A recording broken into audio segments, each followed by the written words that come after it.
Well, welcome everybody to After the Message. I'm your host, Aaron Freiberger, and I'd like to thank you for joining us today.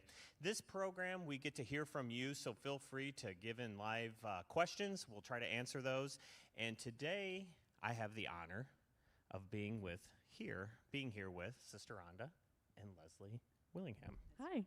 Hi. Nice to be here. It's nice to be here. I'm glad to see you. You know, I'm getting kind of tired of seeing Matt here and Right. Pastor Phil, so it's definitely a nice change of scenery. So this year, as you know, and we're going to tell you, we are doing the Year of Momentum, 2021 as the Year of Momentum. So today at the message, we spoke about love and about relationships. Very fitting for It is. Happy this time. Valentine's Day. Hey, happy Valentine's Day to you, too. So today's verse that we started off with was from 1 Corinthians. And before I start, I should say, make sure you hit that like button and subscribe if this program means something to you, because then you'll get that message and we'll just show up on your feed. And we know you love it, so thank you for doing that. Okay, so today's verse comes from 1 Corinthians 13, 3 through 10. And this is from the Message Bible. It says, "If I give everything I own to the poor, and even go to the stake and be burned as a martyr, but I don't love, I have gotten nowhere. So no matter what I say, what I believe, and what I do, I'm bankrupt without love. Love never gives up. Love cares more for others than for self. Love doesn't want what it doesn't have.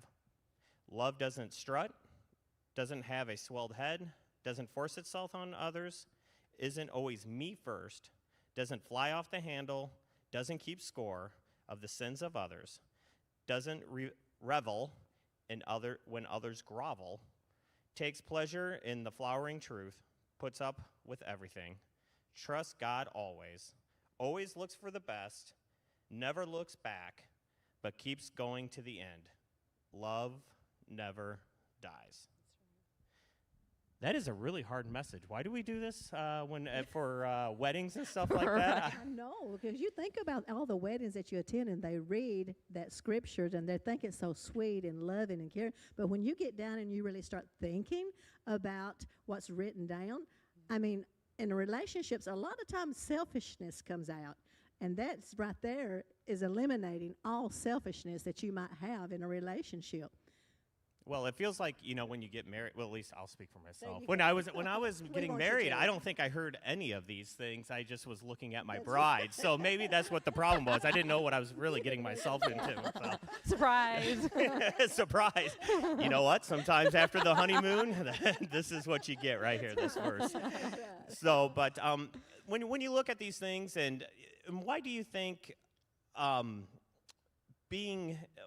why do you think this can be so hard sometimes, all these things? And why do you think from the, day of marriage when we read about these things to, let's say, a year after, there is this strife? Well, I think this verse, too, it's like what perfect love is supposed to be. No. And, we're all human, and this is what we should be striving for, but we're never going to be able to live up to that verse. We'll be better with God's help, but without it, we don't love well. But it's funny how the first year is always exciting. It's so like you just really want to please each other. And I think after the first year, you kind of get comfortable. And that's why we have to be kind of careful to still put each other's needs ahead of our own, and to really not forget the reason why we fell in love and the reason why we love our spouse. And, we get out of that honeymoon phase, and that's when the work starts coming in. You have to actually work at, staying in love. Right. And a lot of times, we have additions to our family, like children. Yeah. And that really changes the dynamic, too, in a marriage. And, today's message wasn't all about marriage. It's about relationships we have with other people and family and stuff like that. But maybe we should go down that road a little bit. So when you get married, obviously, or, sometimes we have kids and then we get married. But either way, kids really change the dynamic of family. And, and as a mother of three, Right. 3 boys, how does that change the dynamic? I think it changes as a mom, like we start focusing on our kids. Unfortunately, a lot of times that becomes a priority, and sometimes it does take away from a marriage. And so you have to really try to make time set aside from each other. I said earlier this morning, when your kids are young and they're babies, you have kids all over you all the time. They're constantly pulling on you, tugging on you. They need so much. And then so your husband sometimes, unfortunately, takes a back seat. He gets home from work and, he wants a hug, and you're like, oh my God, I've been touched all day long. Unfortunately, it does. And then they get bigger, and, they get involved in sports. They have busy schedules. And so you can become, more like live-in roommates than, husband and wife, because you're chauffeuring and going to this basketball game and this softball game. And so you have to really work at, making time for one another and, doing things together that grow each other. Okay. I don't believe this was spoken about today, but I'm going to kind of put you on the spot. So as a, you don't look like a grandmother, but you are a grandmother. I am a grandmother. And so how does that change, with grandkids and stuff like that? I'm telling you, it's the best thing in the world. Okay. I love my grandbabies. We got 7 boys and 1 girl, and I love each and every one of them. Their personality is awesome. Having grandbabies is different than having your children. Okay. Grandbabies is more of a freer love because you really don't have the responsibility of you got to do this or you got to do that. And so when they come to my house, I'm party house. They get to eat chocolate, they eat chips, pops, anything they want, because I know at home they don't get those things. So when they come to Nana's house and Papa's house, we spoil them. So when they go home, Mom and Daddy has to deal with it. That's right. It's payback time. Payback time. Well, my father always said that. I hope I get this correct. That having grandkids is the blessing that I had from never killing you. It was a long payoff on that one. But anyways, so today you spoke about some common sense qualities. Mm-hmm. True. Yes, we do. Okay. Well, let's give me some of them. Some of the ones you think are relevant to relationships. One of them that we said, believing that your relationship is worth the investment of your time, of everything. I know when Pastor Phil and I first got married, we said, you know what, the divorce word will never be used because we know what we wanted our future to be. We wanted to have our children with us. We wanted to have our daughters and sons that she's not a daughter-in-law, she's my daughter. And we wanted them to be with us. And then we wanted to leave a great legacy for our grandkids, so our grandkids would come along and say, hey, if Nana and Papa can do it, and the things that they went through, and our children said, well, Mom and Daddy can do it, we can do it. So it's kind of having that idea of a common goal. That's right. And working together towards that common goal. I think it's putting in the time too. Investments take time. I mean, that you have to give something to make an investment. So it's about putting our time and energy into making each other better. As years go on, we all change and we grow, and it's taking each other along for the ride and making those deposits into our relationship. Well, and one thing I've known even about myself, it's hard with the American culture is you want everything instantly. Absolutely. And we want the perfect relationship instantly. We want, even at times, maybe our spouse to be a certain way instantly. Mm-hmm. But it's that idea of a long-term commitment with a long-term goal. That's right. And so, having a goal is what I got from it today. Having a dual goal, and a lot of times is having our kids be able to see Christ through us. Right. Absolutely. So some other common sense qualities. One of my favorites was never go to bed angry. I feel like we have tried to do a good job of that. We've always tried to work out, our problems and our arguments and our fights, before we go to bed, because A, you don't sleep well, and B, it just has time to fester, and so that's one thing that we've tried to do. We try not to fight and talk about, things that have importance at nighttime if it can wait until the morning, because, like I said this morning, I'm tired. After 8 o'clock, I'm out. Like, I don't want to do anything emotional if I don't have to. So he's going to have a very crabby wife that's probably not going to be as nice as I was 3 hours earlier. So we try not to talk about things that are of relevance at nighttime if, we don't have to. So what do you think, back to the culture again, you see I've seen it on TV shows where the husband and or the wife grabs the pillow and the blanket, rips it off, and runs off to the couch, and then you see him laying on the couch the next morning as, him or her come in and see that. So what's your thought on that? I mean, that's never happened. I feel like our bed is for each other. It's not my bed. It's not his bed. That's our shared bed. And so we're just so quick to do that. I don't ever want to sleep in my bed without him unless he's, of course, coughing or hacking. You can go to the couch if you're sick. But, I think it's just important to let your room be a sanctuary, and that's our room together. And I don't think that, we should be kicking each other out of our rooms. We never have, and I hope we never will. I've been about kicked out for snoring before. Well, for the record, yeah, that might be. That might be legit. That's a worthwhile cause. Okay. Anyways, let's move on. Any other common sense qualities that you you can think of in the relationship. Remember that most fights are over stupid things, and they're not, and it really doesn't matter. Yeah, and a lot of times we get in just day in and day out. Finances, hey, I told the story this morning about when we was traveling and evangelizing. We only had $20, and we was needing it for gas to get to the next church that we was going to. And instead of, I was wanting to buy some groceries because we had not had no groceries in the house for a while. And I said, let's just lease. Buy some groceries. And he says, no, we can't. We got to get to the next church. Well, I was upset, and he had it in his hand. I yanked it out of his hand, and I ripped it up, and I said, if we don't share this, nobody's getting it. And I threw it out the door. Thank the Lord the wind wasn't blowing. So you did get it all back together. So I did get it back together, and we taped it back. So he got $10 worth of gas, and we got to go buy a few groceries that we could eat and live on. Looking back, that was funny because that really wasn't a big thing. But to us at that time, it was, it did matter, but it really didn't matter in the long run. Right. Yeah. The Lord met our needs no matter what. And it's funny, sometimes I'll speak for myself. Sometimes those petty fights or, the arguments that we have that don't mean, a lot of times they start turning into something else. It becomes a bigger fight. That's right. And sometimes it's stuff that's been around for a long time. That's been you kind of sometimes you can let things pile up. You can have little things that have kind of annoyed you or you haven't taken care of, and then they pile up, and then they explode. And if you would have taken care of the small thing in the beginning, you wouldn't have this big, eruption of, 18 things that you're mad at now. And he's like dumbfounded, like, oh my gosh, I had no idea that you felt this way. How long has this been now? Right? Just 2 years, no big deal. No one's counting, though. All right. So is there one more thing? One more.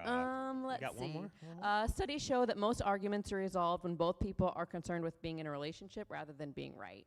And I feel like sometimes that's hard because we really, really, really want to be right.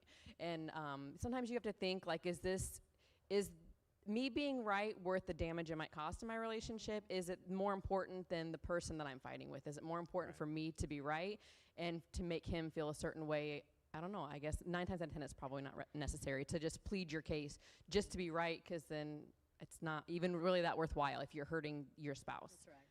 Well, personally, as an argumentative person, I don't always have to say the last word either. Right. Sometimes you can just let things go, and that's okay. It's true. I don't have to have the last word. There you go. So there were 7 keys that were spoken about today. It's called 7 Keys to a Healthy Relationship, and we'll kind of go over them, and we'll get your intake on Absolutely. this. Okay. So take interest in one another. Why is that a good key for a relationship? Not only marriage, but maybe with friends and all that. Well, because it keeps you connected. Okay. If you're interested, you see strangers all day long, and they're strangers because you don't know them. You don't know their interests or their cares or their loves. But when you are in a relationship, you want to be a part of what your companion is into. Like I said today, pastor's into golf. And I don't really like golf because I don't see the sense of hitting a ball 200 yards and a little bitty ball, and it goes in a little bitty hole, and you can't see it anyway, so how do you hit it that way? I thought you were going to talk about his golf game. He's a good golfer. Okay. I thought I was going to get some good insight. No, he's a good golfer, but I don't see it. But he loves it. And he's had horses, and he's had motorbikes, and he's had more trucks and more motorcycles and more horses. And each time that he's had an interest in these things, I'll always be a part of it. I go horseback riding with him. He lets me ride on the bike with him. We get to ride and enjoy the bike. And I get to ride in his truck now. He don't let me drive it very much. 2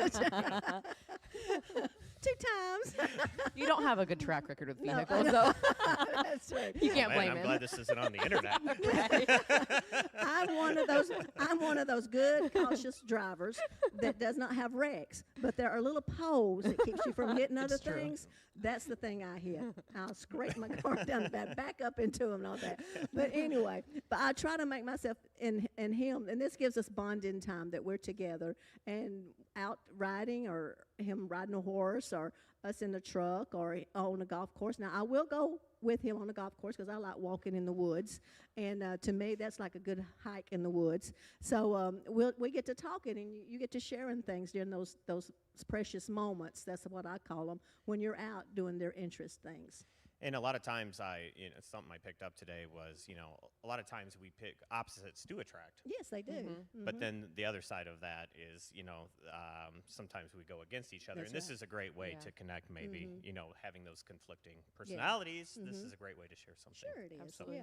Yeah. Yeah, I think it's good for to interject too for kids. It's a good way to bond with your kids and show them that you care about what their interests are. I don't have any desire to talk about Fortnite, but my kids love it, and it's something that they want to talk about and they find is important. So I listen to them, and then hopefully, like Matt said this morning, as they get older, that they'll want to share more, personal things. If we take interest in them now, they'll want to take interest in them later, hopefully. And that's Fingers a really crossed. good point. Yeah, and that's a really good point. I mean, why do we expect, that kind of spoke to me, is why would I expect my kids to come to me now or later if I'm not interested in their things Right. now? Yeah. Or I have an indifference maybe Yeah. to their things now. Yeah, So, definitely. Very good point. Thanks. That's a very good point. Thank you. Number 2 of these 7 is demonstrate acceptance and respect. Acceptance and respect. Any thoughts on that? Well, I guess I went to you. Accept your partner for who they are, with their flaws, their good, everything. Accept them. Don't try to change them, because you're gonna. It's like me. I always said, if pastor has an attitude or he has something that's he needs tweaking.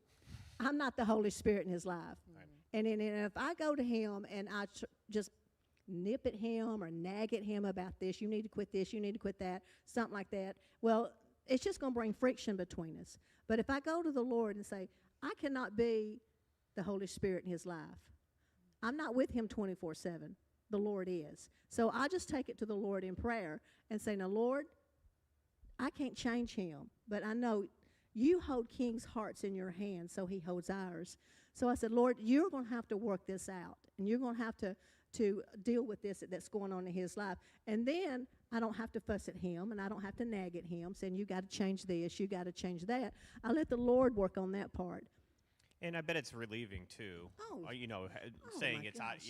it's God's now.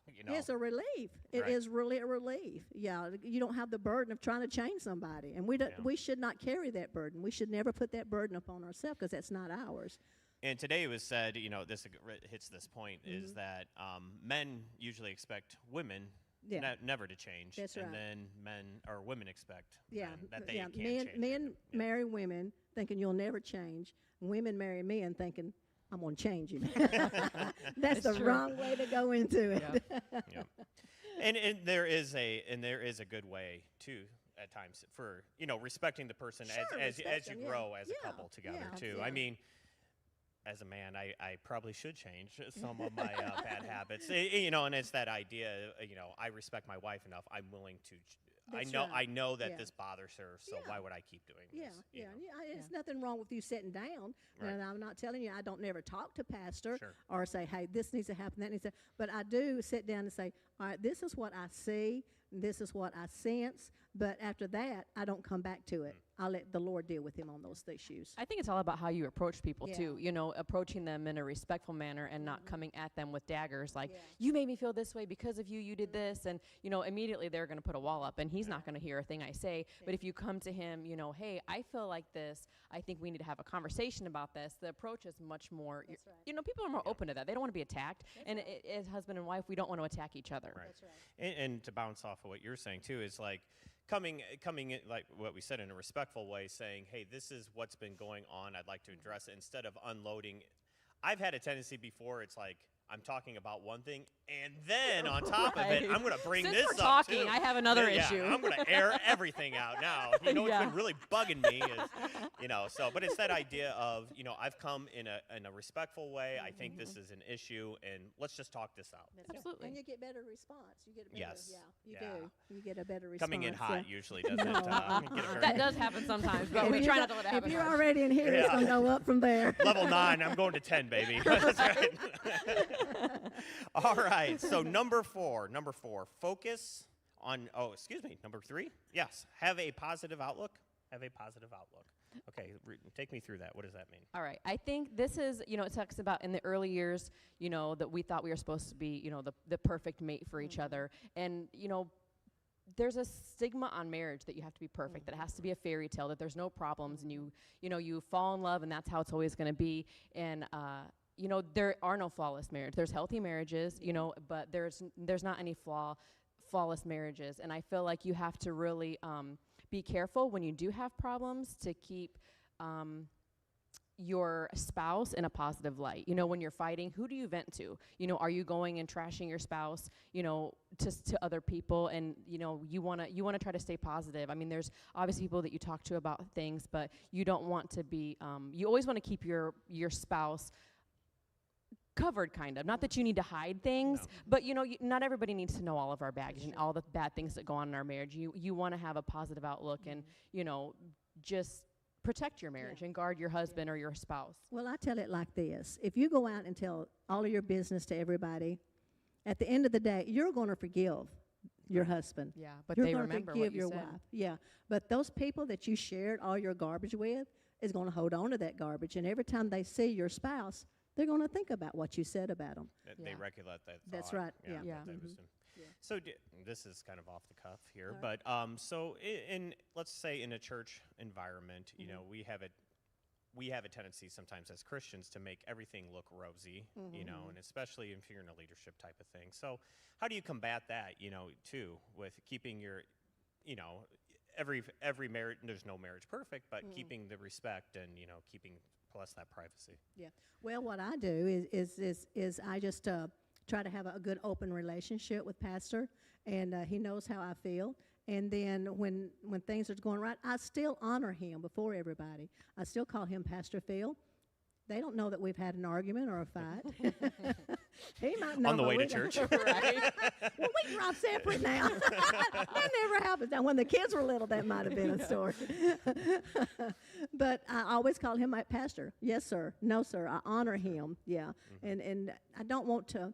And then, like now, people knows. They see our flaws. They see we're human. We share, So it's just honor him and give him the respect that he deserves. Yeah. Yeah, because everybody in the relationship deserves respect. That's course. right. Of Well, course. yeah, That's why we married each other, is because we respected well, the Bible person. tells us that we're to respect and honor our husbands.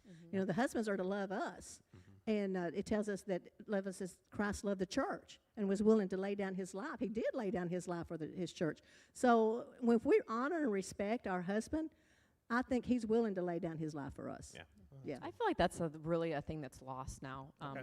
in this culture, I guess. I feel like women are so, the Bible does talk about respecting, and I feel like that's really changed that, well, I'm not going to give you respect if you don't give it back. And, we have to be above that and be willing to give respect. Not that we agree to be mistreated, but, we do need to respect our spouse. And I feel like respect is one thing that's really gone down the hill in the new culture, And men are just as guilty at it too, being around with guys, and stuff like that. And Yeah. sometimes you have that thing where, everybody's ragging on their wife, or and I'm sure it happens, with wives too. All of a sudden you're with a group of women. And Oh, yeah. it's being conscious of that, Yeah. and we really need to, as Christians, to be very conscious that why would we do that? Right, yeah. I'm telling you what, when you do that, you have to stop and think. When you're out blasting your wife or you're Right. out blasting your husband, people look at you and say, but you married her, so what does Right. that say that about you? Right, Yeah. You married him, so what does that say about you? Yeah. So, that's a double sword right there. Yeah. When you're out blasting each other, you have to say, wait a minute, I married that person, so what does that say about me? And I think sometimes that keeps festering. That's a good way. It's a way to, put a crack in that relationship. Absolutely. Okay. Number 4, focus on meeting needs. Why did I put meeting needs? Did I put Meeting basic needs? basic needs. That's Basic what it needs. was. Yeah, the Sorry, guys. basic My needs. notes were very good. I had meeting needs. So meeting basic needs. What is? Well, we have 3 basic needs. Okay. Companionship and belonging, affection, and emotional support and validation. They're all very important in our lives. Companionship and belonging, that's finding someone. We all want to belong to something. We want to be affiliated with someone. We want to know someone believes in the same things we do, that has our back, that is just, that we're bonded somehow. Even if it's with our husband, but also, outside of our marriage, not with, women with other men and men with other women, but like a group of friends that you can get along with. Maybe it's a workout partner. Maybe it's a golf club, guys you go golfing with, something that that you belong to, that gives you a sense of, belonging with someone. And you think that's important, obviously, because we as a spouse can't fulfill everything. Absolutely. Yeah. Right. I remember when we first got married, Matt would tell me, "You need to get more friends." I don't make friends. Well, like I don't really have, You're a I, very I nice do. person. Oh, thank you. I do have a lot of friends now, but I feel like when we first got married, it was, him and I. And I used to get offended by that, but I've grown and learned that he can't be everything. I need to have people outside to fill other needs because he can't fill all of them, and it's not right for me to expect him to fill all those needs. He can't do it, so I'm gonna think, he's failing me if he doesn't meet those needs. But it's not a possibility for him to do that. And I think that's where a lot of marriages go wrong when people do get married. They expect that companion, that person, to fill all their needs. And what a wake-up call when they find out they're not. And they get disappointed and they get frustrated. Hey, he's not meeting all my needs, or she's not meeting all my needs. And I tell ladies all the time, when I first got married, about a month into it, I knew Pastor wasn't going to make me happy. Right. Yeah, he wasn't going to be all that. He wasn't enough. Right? So, that's what you have to do. You have to say, okay, I need other friends. I need other lady friends in my life that I can talk to, and we can be Yeah. friends and share things that girls share, Yeah. hairdos, makeup tips, clothing tips, so stuff that a man don't want to talk about. Yeah. Well, and it must be nice for the other spouse too, knowing that you don't have to be everything. I mean, that is a Yeah. that is a burden It takes too. the pressure off. Absolutely. Yeah, it does. Okay.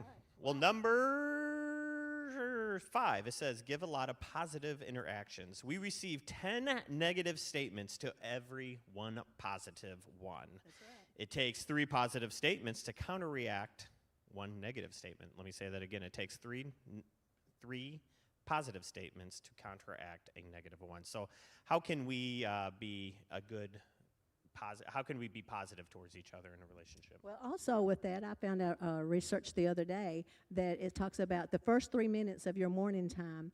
If it's bad news, or if it's critical, or it's not good at news at all, it takes 6 to 8 hours.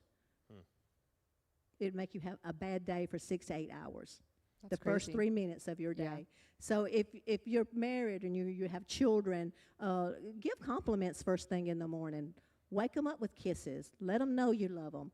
Tell them how great you are, that, you're thankful that they're in your life. And get them out the door feeling good about themselves. Yeah, you can talk about that, about the boys and stuff. Oh, yeah, I think especially now, I think kids there's so much negativity. There's always someone trying to pull your kids down. There's somebody mean at school, or it's just sometimes even like our boys. I mean, Yeah.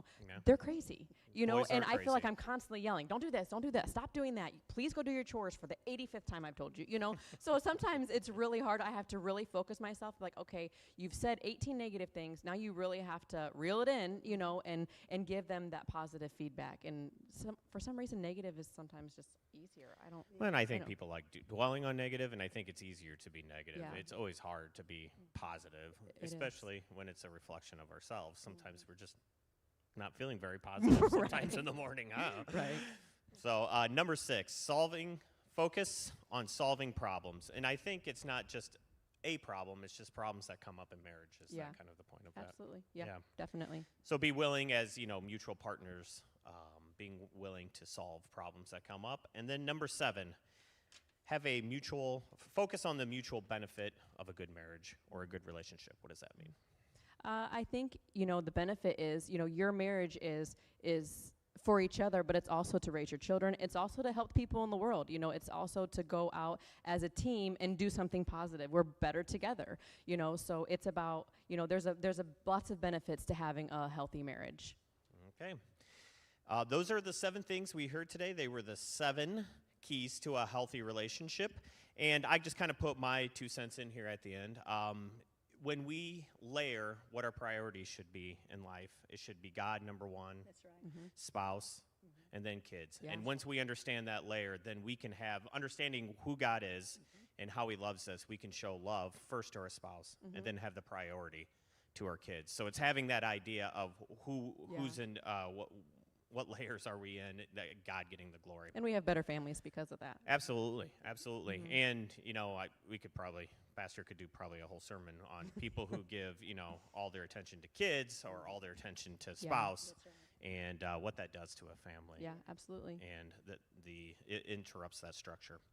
So we would like to, thank you everybody for joining us tonight. Tonight, if you are watching and you are here in the Valparaiso area or you attend this church, we'd like to invite you to come back here at 6 o'clock for praise, prayer, and baptism. That's right. We'd love to see you here.